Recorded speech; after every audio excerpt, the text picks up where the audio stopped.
This guy started a business in his bedroom while he was at university. That business failed. He started a new business. It's valued at nearly $700 million now.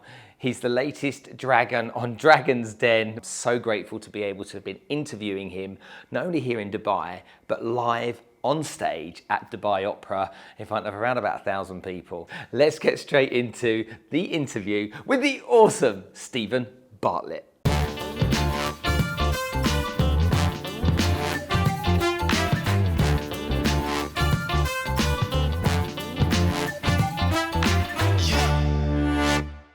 How you doing? Yeah, good. Really good. Really good. What do you think of this? Do you know what? It's so beautiful. It's such a beautiful theatre, and I really want to come back here and do more stuff. I was taking loads of photos before I came on of the theatre because it's so beautiful. Yeah. You've seen your fair share of theatres recently as well, haven't you? I've finished my. You've seen your fair share of theatres. Yeah, I'm actually in the middle of a tour at the moment. So we have a 100-person cast. We have a 40. I won't give it all away because we're going to bring it to Dubai in September. A 40-person gospel choir. A big production with a big band, and we're touring up and down the UK at the moment. We did 3 nights at the London Palladium, and it's this fusion of expression and mediums that you've probably never encountered in your life. A house gospel choir, video, spoken word, a band, all to try and deliver home a message about life and truth and business and everything to you. So it catches people off guard when they see it, because when you think of a live podcast, you expect someone flicking through a presentation. But it's very, very different. And the reason why I did it that way is probably going to come out tonight in our conversation, which is my sort of deep belief that we should all try our best to resist our labels. And I see labels as you could call it convention, but really, whenever we do anything in our lives, when I left my company, Social Chain, worth 500 million or whatever it was at the time, the tempting thing to do was to spend my life as a social media CEO. Yeah. And having studied what happens when people get too caught up in identifying with their last accomplishment, I made the decision that I was going to try and pursue every facet of Steven Bartlett. So I became a DJ. I loved musicals and theatre. So the show is basically somewhere between a musical and theatre. I became the creative director of the biggest psychedelics company in the world, worth $3 billion. And I'm pursuing all of my interests without labels. And it's really, really sort of worked out for me. Yeah. The creativity behind the Diary of a CEO Live, though, I mean, yeah. that to me, I've asked you this already, haven't I? But we should share it with the audience. I'm like, where do you come up with an idea like that from, Was there a team of people that were in there giving you, inspiration and ideas? Or did you just think it through and say, I want to do something different? Well, this is like a principle of my life. So whenever you're faced with solving a problem, and Elon Musk talks about this a lot, what people tend to do is they reason from convention. So they look at the way that it's been done before, and then they sometimes just put a spin on that. So a live podcast, I wanted to do a live podcast, so the obvious thing to do, and the easiest thing to do in terms of thinking energy, was to sit on a stage like this and interview someone. That's the safest thing to do, but then the returns of doing the conventional safe thing are incredibly low. No one's going to leave this and go, that was unbelievable if that's the format that I chose. Or you can reason from first principles. And reasoning from first principles, which is what Elon Musk says is the root cause of all of his innovation, says, okay, let's start from the things we know to be true. And that's how I start when I'm thinking about building companies or putting on a show. I look at the things that I know to be true. And one of the things I know to be true, which I think is true for pretty much everyone here, is that music is an unbelievable medium to deliver an emotional message. We all say, yes, that's true. Okay. Spoken word as well is an unbelievable medium to deliver a message. So does it make sense to combine the two? When you listen to Adele sing, there's a voice in your head that's adding meaning to it. You're saying, oh, well, my heartbreak, the person I love. And so you're basically doing the spoken word piece in your head to make the music mean something to you that makes you cry. And so what my show does is I use my words to tee up the meaning of the music, then the music comes in, and it hits you, and we had people sobbing, like not just one or two. When I look at the front row of the show, a lot of people on the front row are crying. I'm crying on stage. The first show we did at London Palladium, I'm sobbing from both eyes.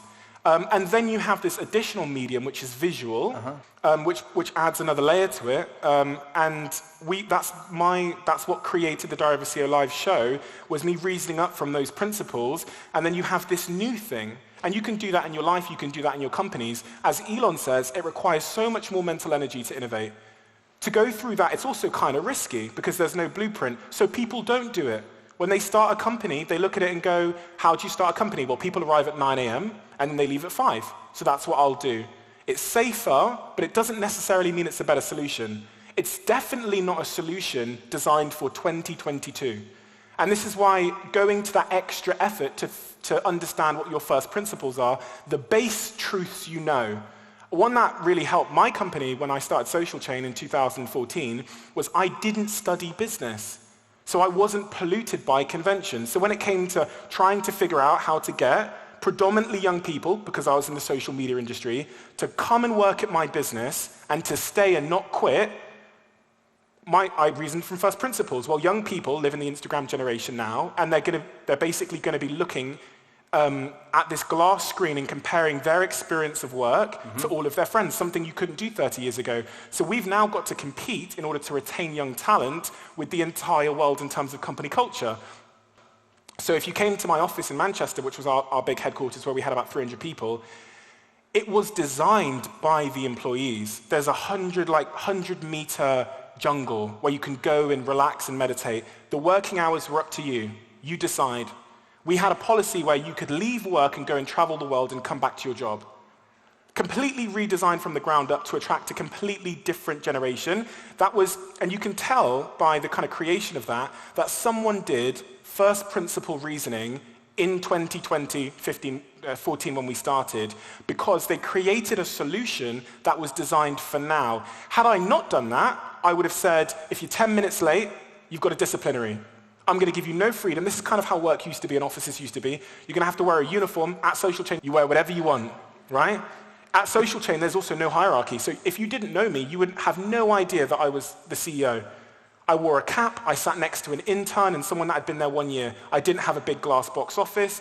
The holiday rules that I had were the same for an intern on their first day. And we'd kind of flattened the hierarchy because, again, reasoning from first principles, that's clearly what that generation wanted in order to achieve my objective, which was to hire the best people and retain the best talent. You can do this in every area of your life. You can do it in your relationships. I'm going to give you one example from my romantic relationships. Convention in society says that you have to have, for example, you have to live together, you have to sleep in the same bed at night, and it has a bunch of other things, like Valentine's Day has to look like this. With me and my partner, what we did was we actually like having our own space. So when we go on holiday, this sounds crazy, I have my own room, my own bedroom, she has her own bedroom, we share the bed when we go to sleep and stuff, but I want to have my own space and she wants to have hers. Convention will come into your mind and say, that means he doesn't love me. Yeah. Or that means she doesn't love me. And convention will plague you and say, well, if it's not like it's supposed to look like on Instagram, then it's wrong. It's the brave amongst us, it's the winners amongst us, they put convention to one side, they reason up from what they actually want and what's actually true, and they create a brand new solution designed for now and the problem you're trying to solve and your life. Because the truth is, no one has ever lived your life, no one has ever solved the problem, it could be any problem in your life right now, relationships, business, whatever. No one has ever had the task of solving it today for you, ever. So, and the payoff, when you zoom out, of going to that extra effort to reason from first principles is unbelievable. It's the difference between success and failure. No, it's the difference between success and changing the world or changing the industry. Elon is the best example of it. He said when he started building electric cars, everybody said, well, batteries are too expensive. You can never make a fast, cheap car. And when he reasoned up from first principles, he goes, well, if I buy the raw materials on the metal exchange, I can actually create a battery for really, really cheap. No one else was doing that. No one else was trying to really start from the infrastructure upwards and build from scratch. It was much more difficult. It would have been much easier for him to buy the batteries on the market and then just try and make a fancy-looking, shiny car with a nice design. He went to all of that extra effort, and now it's the number one selling car in the United States, beating all of the car manufacturers. So saying this to people is one thing, because most people will walk out of here and still not do it. But if you can try and make that a principle of your life, whenever you encounter a situation which is ignoring convention, not for the sake of being a rebel, because sometimes it turns out convention's right. Sometimes it does. But making a commitment to yourself to try and ask yourself what you know to be true now and reasoning up a brand new solution to solve that problem, your life will change. And sometimes, as I said, I would reason up from the things that I knew to be true, and it turns out convention was right. There's some things like HR and finance which actually don't need much disruption, and the laws are pretty rigid there in terms of legalities, staff contracts, and stuff like that. You do need to play within the laws there. So, and that is definitely one of the defining principles of my life is going, and I say it to my team all the time, whether it's the podcast or anything we do, we are a team that goes to the extra effort of reasoning up from what we know to be true now to see if there is a better way to do things. We don't just accept convention because it's safe, lower risk, and easier to do. And over the long run, it's changed my life. So, isn't that fantastic? Doesn't make a whole lot of sense. Give them a round of applause. I think that's so important for us to understand. Let's go back, because you literally have become an overnight success, but obviously not, because there's a whole backstory that goes with how you got to where you got. Now, I grew up in Nigeria. So I probably spent more years there than you have. My dad was born there. My grandparents were missionaries there. And so I learned about what it was like to grow up as a kid in West Africa. Your mum's Nigerian, you were born in Botswana. Take me back to Plymouth. And the reason I say Plymouth is because a lot of people here might not know where Plymouth is. Yes, my Janas are in the building. And Plymouth really is at the far end of the country, isn't it? Yeah, it's the middle of nowhere. So I was born in Botswana in Africa and moved to the UK when I was maybe 3 years old or something. And I think the most significant thing to understand about that move was I was pretty much the only black kid, other than my brothers and sisters, pretty much the only black kid in my school in Devon. If you know Devon and Cornwall, it's like farm country. I can hear people laughing, like farm countryside, right? There's not a whiter place on earth. And this is important context because we attribute, especially when we're young, but pretty much for our entire lives, we try and understand the value of something by looking at it in which the context it exists in. One way I'll explain this is when you go to a restaurant, if they put 3 steaks on the menu, people will assume, and they've done multiple studies on this, the expensive steak is really expensive and a bit too fancy. The least expensive steak is like cheap and probably a bad steak, and most people will just go for the middle one. Same with TVs in a TV shop. If you remove the top, they use the cheap and the expensive to determine the cost of all 3. So it's the context in which you see it. The same applies for your mobile phones. I used to love my Nokia. I thought my Nokia phone was the best phone on earth, my Nokia 3310. In a world of iPhones, that is, you'll have shame if you still have that phone. The exact same phone, but the context it exists in has changed. So the perceived value of it is really bad, and that was the same for me. Didn't understand why I was the only black one, why my hair was curly, why my family were by far the poorest, why the front of my house had the window smashed on it for about 15 years, the back of our house was knocked down, completely knocked down, for probably about a decade, why our car that I got dropped to school in was this smashed to pieces van that didn't work. And all of that creates, like being a Nokia in a world of iPhones, this deep feeling of shame and insecurity and why me and how do I fit in? Especially when you're younger, right? We all just want to fit in. So this is foundational to the reason that I'm sat here today. I think if I didn't feel that shame and that deep sense of insecurity, I wouldn't be sat here today. Because what happened next? The things that invalidate you when you're younger become the things as an adult you seek validation from. So at 18 years old, but even way before then, I write in my diary, which I've posted on my Facebook, etc., so everyone can see it. I write in my diary that my goals in life before I'm 25 are to have a Range Rover Sport, £1 million, a six-pack and a girlfriend. That was my goal in life. Those were pretty much all the things that had made me feel invalid. So I presumed they would validate me as an adult. So off I went, 18 years old, after getting kicked out of school and dropping out of university, to try and get the things I didn't have. I used to lie about the house I lived in. So pretty much for my entire, between 3 and 18, None of my friends knew where I lived. When they dropped me home, like after football or whatever, I would lie about the house that I lived in because I didn't want them to see it. And get dropped off down the street? I'd get dropped off down the street. Even when we got dropped off to school, because our car was this smashed-to-pieces van, I would pray that the traffic lights would turn red as far as possible from the school so that I didn't, because the closer you got to the school, the more students would see me getting out. Yeah. I was praying that, and then it's always green and it drops me right by the front door. And I get out and, oh, look, the girl I fancy's there. Fuck. You know what I mean? So that was my childhood. It was this constant attempt of trying to fit in.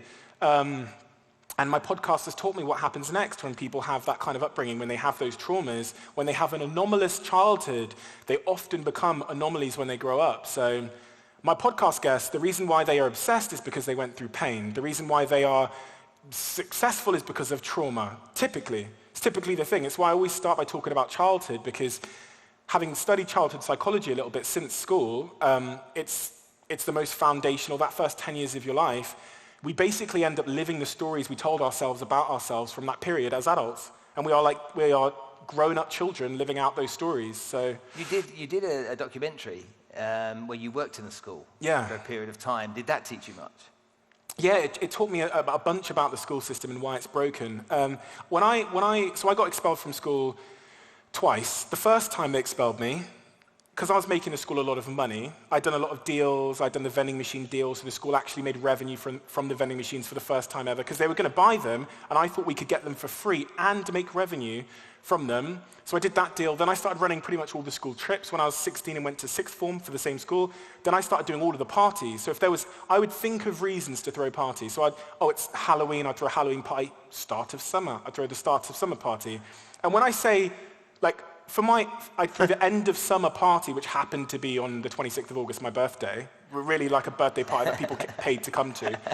2,000 people came in 9 days, so much so that the council had parents ringing, trying to check if it was, so I was making so much money, and I'd give the school some of the money. So when Mr. Thomas, head of Key Stage 5, realized that my attendance was 30% in school, he gave me the expulsion letter in the library, came over my shoulder, he's like, you're expelled. I took the letter to the guy, Mr. Sprinkle, who I'd been given the money to, and I gave him the letter. I said, I'm expelled, and he goes, no, you're not. And I'll never forget what he said to me, because I've been back to the school twice to speak, and I tell the story in a roundabout way to kind of protect him. He says, you're my Harry Potter. I'm going to keep you under the stairs because you make the school a lot of money. And I was unexpelled. I carried on with my poor attendance. I'm a very nice guy. Like, I was never like the kid swearing or throwing chairs. Very, very nice, respectful. My parents raised me to be very respectful to adults, but I just have never been good at doing things I don't want to do. And this is a trend throughout my life. If I try something and I don't want to do it, regardless of the fact that I might not have a plan B, I will quit. And I talk about this a lot, right? Being a good quitter. But anyway, so in the last month of school, I guess they'd kicked me off the prom, they'd kicked me out of the football team, then they expelled me. So they said, go home, don't come back, and I had to do my exams from home. But at that point, obviously, I had no more revenue. I was probably going to make the school. So it was more. What does your mum say to you when you're expelled? She didn't know. My parents didn't know. I had the conversation with my dad last week. I said, Dad, by the way, the GCSE results that I gave you weren't the actual results. I scanned it and redid them because I said to him last week, he came to my show at the London Palladium. I'm like 29 now. I said, Dad, by the way, that I literally said to him in the car after the show, I was like, that slip you have of my GCSE results, I was like, so by the time I was about 10 years old, both my mum and my dad, because I was the youngest of 4 kids, had done the thing which I think a lot of parents do, the rules for my oldest sister were tough. Like, if she was home 10 minutes late, big deal. By the time I was 10, I could leave the house for days. I swear, my mum and dad's business, my mum's business got really busy. She was running a corner shop, basically, and she ended up sleeping in the corner shop because she was, like, racially abused and people would burn her car and stuff. So she, like, basically decided to sleep in the shop. My dad would finish his job and go there. So, like, this is also why I think I became an entrepreneur. I just had this huge amount of independence. So you look at it and go, a really insecure kid that wants the nice things. And then his parents are never around, so he has to learn this lesson that everything he's going to get in his life doesn't appear under a tree at Christmas, doesn't appear on the kitchen table when I wake up. It's a direct result of what I do. independence and insecurity, I think you'll create an entrepreneur. And I learned that at a very young age. I would start selling stuff. I sold cigarettes by the crate load from Nigeria, by the crate load. I would sell them in bin bags. Like, I'd sell you a bag, a bin. I was selling anything. I was doing whatever I could to make money. This is why I started the parties, the vending machine stuff. I was trying to find ways to make money. And good thing I didn't end up in prison, I guess, because, you could have gone down that path, couldn't you? My best friend said to me when I was 18, he said, and I remember where I was stood when he said it to me. It was that true. He said, you're either going to be a millionaire or in prison. And the reason for that is not because I'm like a criminal, it's because I was so hungry to make it. Yeah. And when you're hungry and you're crafty, you can kind of go, you can use that for good or bad. I'm too much of a coward to use it for bad. So I have nightmares about being locked in prison. I still do today. Like, I'm too much of a coward in that regard to use it for bad. So I chose business. So let's talk about business, and let's talk about the early part of you're entrepreneurial because you're selling bag loads of cigarettes to your mates and stuff and running parties. But let's talk about the first kind of step into social media and setting up a business there. Well, obviously everybody knows about social chain, but there was Wallpark before. Yeah, so my first kind of business idea when I called my mum and said, Mum, I'm dropping out of university. As a lot of you will know, my mum responds, she says, if you drop out of university, I will never speak to you again, and I'll ask the rest of the family not to speak to you again. And then it's funny, because about 4 months later, I went home. So I dropped out, and I went home on the megabus back to Plymouth to surprise my mum and dad. And when I came through the door, my mum was really, really happy. I thought, oh, she's come to terms with it, she's gotten over it, all good. It transpires, as I found out later that night, that my dad, for an easy life, had told her I had gone back to university. Because I just think he didn't want the headache, and I don't really blame him. But when my mum found out later that night that I hadn't gone back to university, she runs up to my door, she kicks my door. I wish I had an abortion. And I went back to Really? Manchester. Yeah, she said she didn't take it well, and I went back to Manchester on the megabus that day, and I made the decision that I was going to do it anyway, and I carried on, and worked out in the end. It's important to give context here, right? Because that kind of villainizes my mother, but when you understand and this is why empathy and communication are just so foundational to business and relationships and family, you tend to find out that everybody fundamentally wants the same thing. And their own biases and experiences influence what they think the path to that same thing is. So my mother, you've got to look at her upbringing. She left school when she was 7. She can't read and she can't write still today. My mum can't read a book. She can't write. She can't turn on a computer. So when her son says he's going to leave his education, for her that means he's in danger and he's going to miss out on the thing that I was never able to get. So because she loved me, she stood in my way in her own way, but that's why she did it. And I always knew that, so I didn't take it personally. And then obviously as things got better and things worked out for me, she was very sorry, but she didn't need to be sorry, because at the end of the day, she did it because she loved me, and I understood that. So it's built into the Nigerian culture that education is absolutely critical, isn't it? That's your way out of Dodge almost, isn't it? 100%, 100%. And we don't really understand that in the Western world as much, but I mean, if you've got parents from that kind of background, whether it's India or whatever, they know that the way out of hardship, of a lifestyle of just survival, is education. That's liberation from that life. So my mum wanted that for all of her children, and the first 3 children, my older brothers and sisters, they all took that path, and I didn't. So, and they were very good at it. That's the other thing. My brothers were geniuses at school. Oh man, so they made you look even worse. That's why I forged the GCSE certificate, because I couldn't come home having my older brothers had got an A star. They were on the newspapers. They'd rewritten some of the textbooks to make them harder because maths and then further maths weren't difficult enough for them. And then you look at my grades and you go, oh, what a waste. You know what I mean? So I just couldn't bear to. My parents weren't really paying attention, as I said, so it was just kind of handing it to my dad, and then that was the end of it. And he kind of looks at it and goes, yeah, Okay, so let's talk about Wallpark. What was Wallpark all about? How did it start? Why did it start? And what happened for it then to become something else? So I'm in my university dorm room in Manchester, and I just dropped out, but I stayed there for a year, right? Because I I had nowhere else to live. So, and I realized that there's 100,000 students around me in Manchester, basically on this one long road. So Oxford Road, you have 2 universities on it with 70,000 students. And then at the end of the road, if you go far enough down, you have Salford University with another 30,000.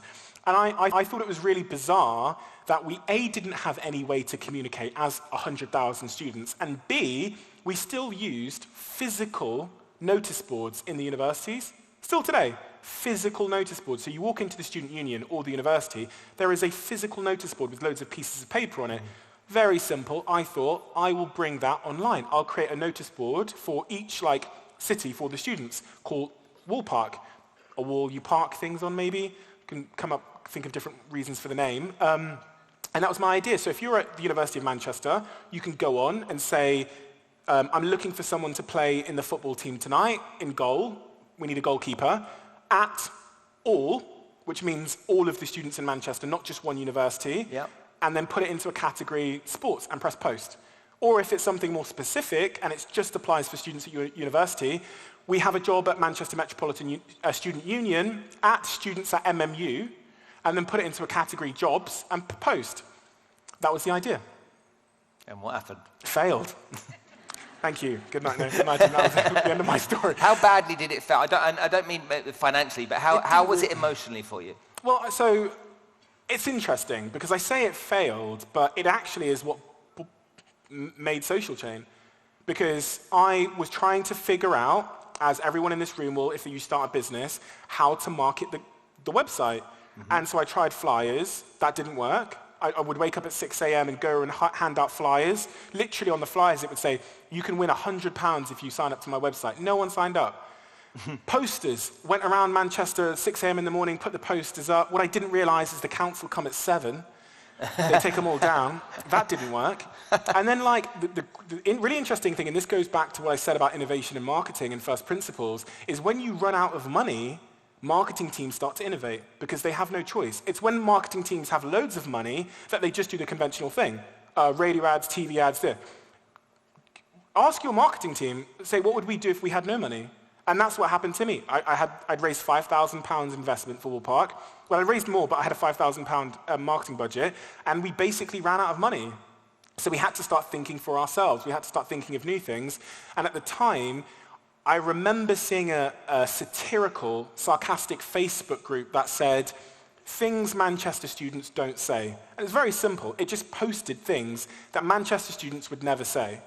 So for example, there was this big piano in the student union. So it'd post something like, I absolutely love, I'm so glad the university spent money on that piano instead of improving the quality of the courses. It'd be sarcastic. This page got 8,000 followers. And I thought to myself, I wonder what would happen if I posted Wallpark on that page. So I messaged the guy that ran it, and I told him to meet me in the middle of Manchester. I gave him £50, and he gave me the page. I posted Wallpark on it, and people came to the website. So in my very and this sounds so obvious now because the world changed. But think about the fact that I then managed to get an additional 50 million followers for about 10 grand. I would go to, because no one valued social media back then, I would go to a kid that had a Twitter page with 1.5 million fitness fans on it. He also had a food page with 7 million Instagram followers, and I basically got the page for free by giving him a job. Because back then, and people hear me say this in 2022, they think I'm some like the Tinder swindler or something. I was ripping people off. No. £1,000 for a social media page with 3 million followers was unbelievable back then. I was paying people, but the opportunity wasn't obvious. So I went around the world at 20 years old, at the time trying to build as many student social media pages as I could to advertise Wallpark. I eventually realized that my hypothesis about Wallpark was wrong, and I decided just to focus on the social media thing. And then at 20 years old, I literally tried to round up every young person that had built a big social media page. And that's what I did. And I basically took ownership of their social media pages just by giving them a job, because they were, a lot of the time, running these social media pages for free whilst looking for what their parents considered real job.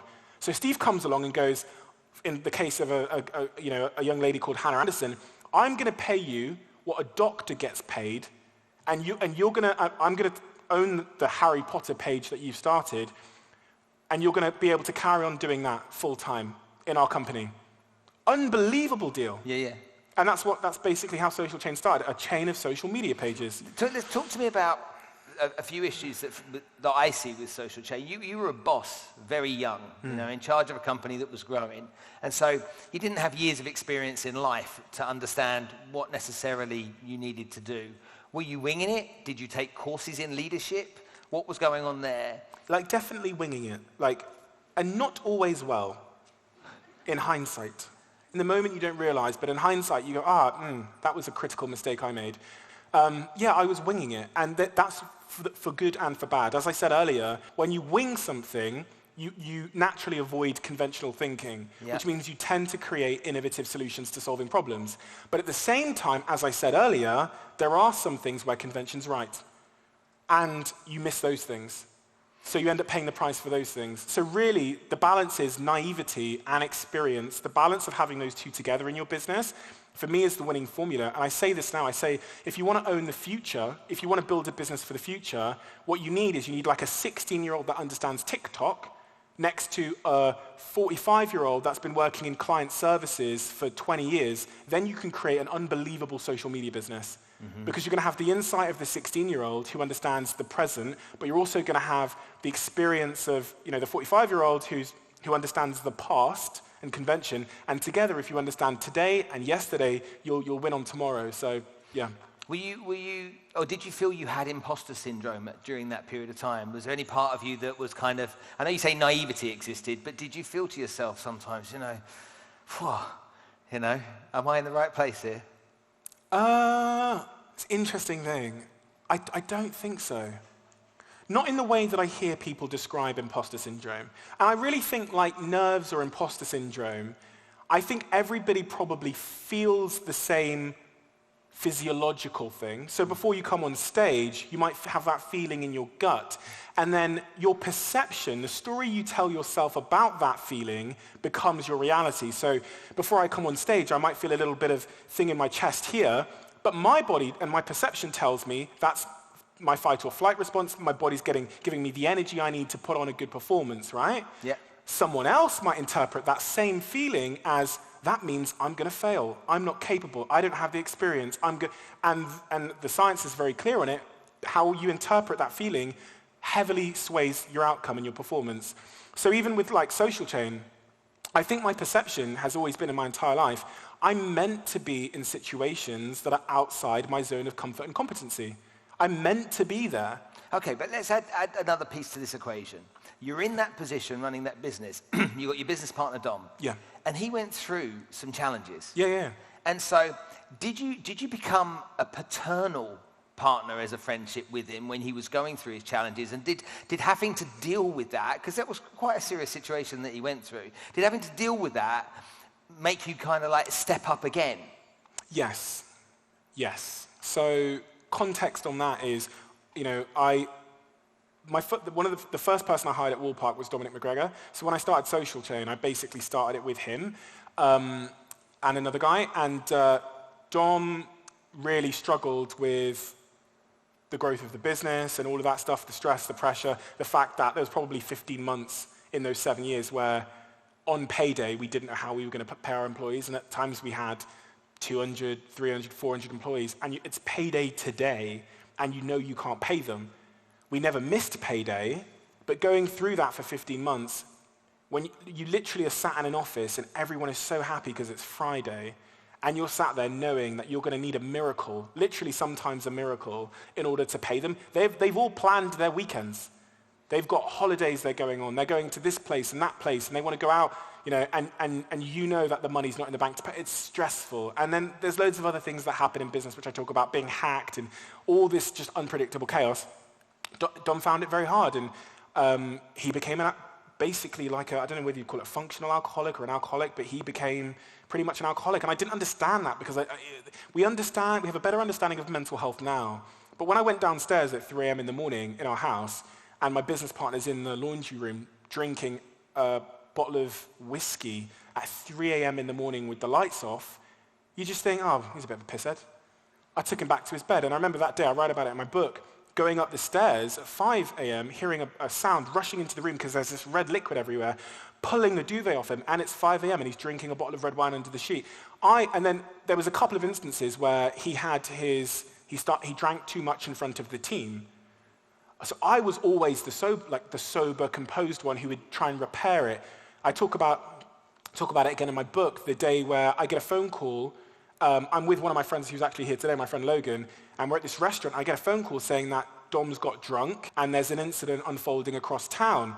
And I was so out. I called Dom, I'm screaming at him down the phone, blah, blah, blah, blah, blah. He responds that he wants to quit, and it broke my heart because I wanted to quit too, but I would never have told him that. And I say to him, let's meet in the office tomorrow, we're going to have to solve this. We get to the office the next day, and for the first time in my life, I saw something I'd never seen. This was just, he sat there and he cried, and he told me about how he was feeling, his pain, everything he was going through, all the stress, and we had to get to that breaking point to finally be honest with ourselves about how we were feeling. And from that day onwards, he went to therapy, and he's now 6 years sober. Completely different guy, completely different human being. And from that point on, he was also able to help me carry the weights with me, and everything changed from that point on. It taught me an important lesson about business and business partners, which is, like, you have to communicate. Kind of goes back to what I said about my mum as well. You have to communicate with each other, especially when things are hard, because what you don't say will end up controlling you, and it will manifest in other ways. And I say this quite often, like, you can't drug your pain away, you can't drink it away, you have to admit it, and you have to put it out there, and then you can take control of it, or it will take control of you. And the ways that it takes control of you, or the ways you try and medicate your pain, whether it's alcohol or drinking or whatever else, or, there's various other types of, self-medication that people do, even things like masturbation, these things will end up becoming your new pain. You have to confront your pain. And when you're building a business, you're going to go through unbelievable amounts of pain. And the thing that I can do for entrepreneurs that I think has the greatest impact is describe the excruciatingly painful moments. And I do that because, not to try and make myself a tough guy, but because I know you're going to go through it as well, no matter how smart you are. And I want you to know that on that day, when everything goes wrong and it feels like it's over, that's not a testament of your inadequacy or your lack of experience. That is just entrepreneurship. You have excruciatingly difficult moments that feel unsurmountable, that feel like they are fatal, and I had them over and over and over and over and over and over and over and over and over again. And they were never fatal, even though it felt like it in the moment. And we were able to overcome all of them. And they feel so fatal before. On the day, it feels like everything's finished. But it's never the case. It's never the case. If you have the right philosophy to dealing with chaos. I grew up in a world where men's mental health wasn't a thing. It was kind of like, I'm 51 years old, so it was just, You're crazy. Get on with it, just tough up, Well, what do you mean you're upset? What do you mean you're feeling down in the dumps, Go and sort yourself, have a drink. Exactly. Go and sort yourself out. And the world's changed and evolved, and there's some great people out there that have made it more accessible to men. Jay Shetty's probably a good example of that. When you understand the challenges that men have with mental health and the way you position yourself in the public eye, do you think you've become a bit of a talisman to give us a bit of hope? I have a responsibility to myself, which ends up being service to others. And the responsibility I have to myself is to be honest. Jordan Peterson talked a lot about this on my podcast. He basically said it's like the most important thing you can do for yourself. And when I look at what I'm telling you today, all the stories I've told you today, when I look at how I live my life, how I do my podcast, how I treat people, the most important thing is being honest to myself. And I've seen the consequences of when people aren't truly honest with themselves. It usually looks like a midlife crisis. They end up becoming a lawyer because their mum told them that law was success. They get 20 years down the line and they realize that they absolutely hate law. They hate this city. The relationship they tolerated, and that's a horrible word, tolerate, the relationship they tolerated, they did that because they felt like they had to, and then they have this existential midlife crisis moment. If you want to avoid that in your career, in your love life, in whatever, in your sexuality, which is a big one, when people aren't true to themselves in their sexuality, the suicide rates go up. Any marginalized community where people are forced to live outside of themselves, where they're forced to wear a mask for a long period of time. My guests on my podcasts that wore a mask or tried to be someone or had to be a TV presenter, so they had to be happy every day, they all end up the same way, depressed. And having seen this and having realized that, like, I remember reading this philosophy book, this Swedish philosophy book, and it's 200 years ago it was written, and it says if you succeed in basically faking your life and faking not being true to yourself, you will fall into despair because you've abandoned yourself. If you fail in trying to be somebody else, you'll also fall into despair because you failed at abandoning yourself. So the philosopher said the only way to find joy is to be who you are. And it's a central thing in my life. So what I was saying in response to your question is, my responsibility is to tell you everything, right? That's my responsibility to me, to make sure I don't have a midlife crisis, I don't become someone in the public eye who I can't maintain. You don't ever think I'm some good guy that has perfect morals and that's this person of perfection, so I never have to try and live a life up to that standard.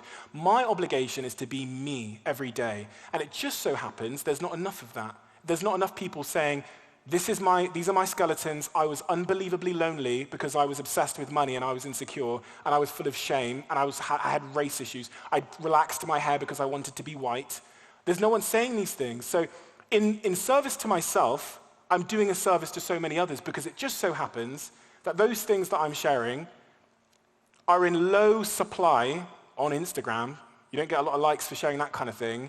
But they're in high demand because it is the true nature of like everyone's life here. Mm-hmm. So the truth, the authenticity is in such short supply in the world, but it's in such high demand because it's actually the thing that you resonate most with.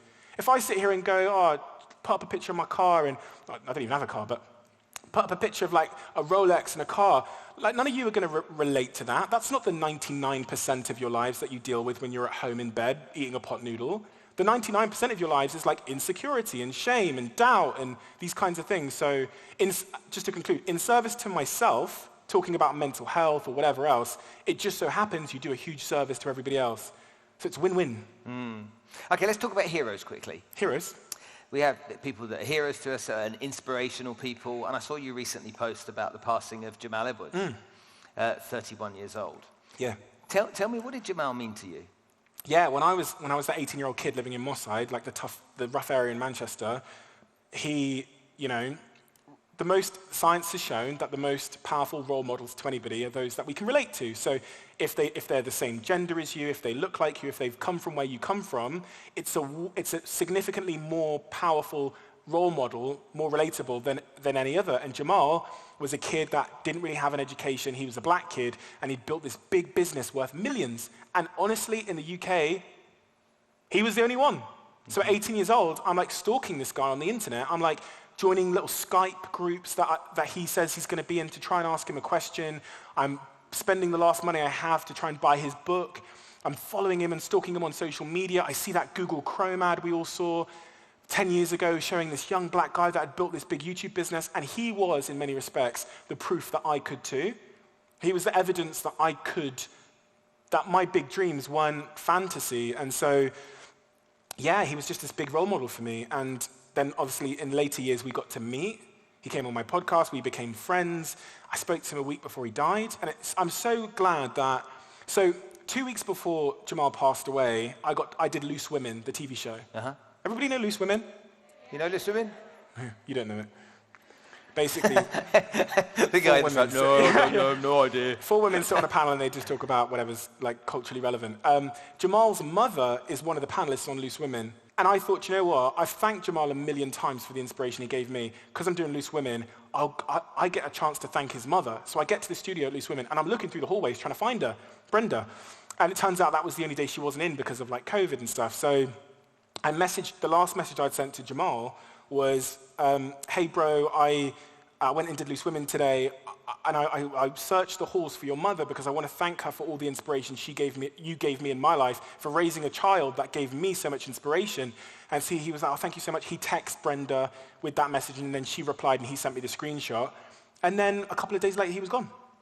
And I just couldn't believe it. I couldn't believe it. So it's such a strange concept that someone so young, and it sounds like a strange thing to say, but the reason why you saw the reaction online to Jamal that you did was because he was the nicest, most humble person I've ever encountered that is a success. He definitely dealt with imposter syndrome because he said he did. He said publicly he did. He was just, to every single person he encountered, you couldn't believe how nice he was. How humble, how gracious, how willing to help you. The type of guy that would walk away and you know he's saying good things about you. Never jealous, never ever. And it's funny because one of his best friends came to my show at the London Palladium last week, and he walks up to me and goes, "Now you've got to carry on."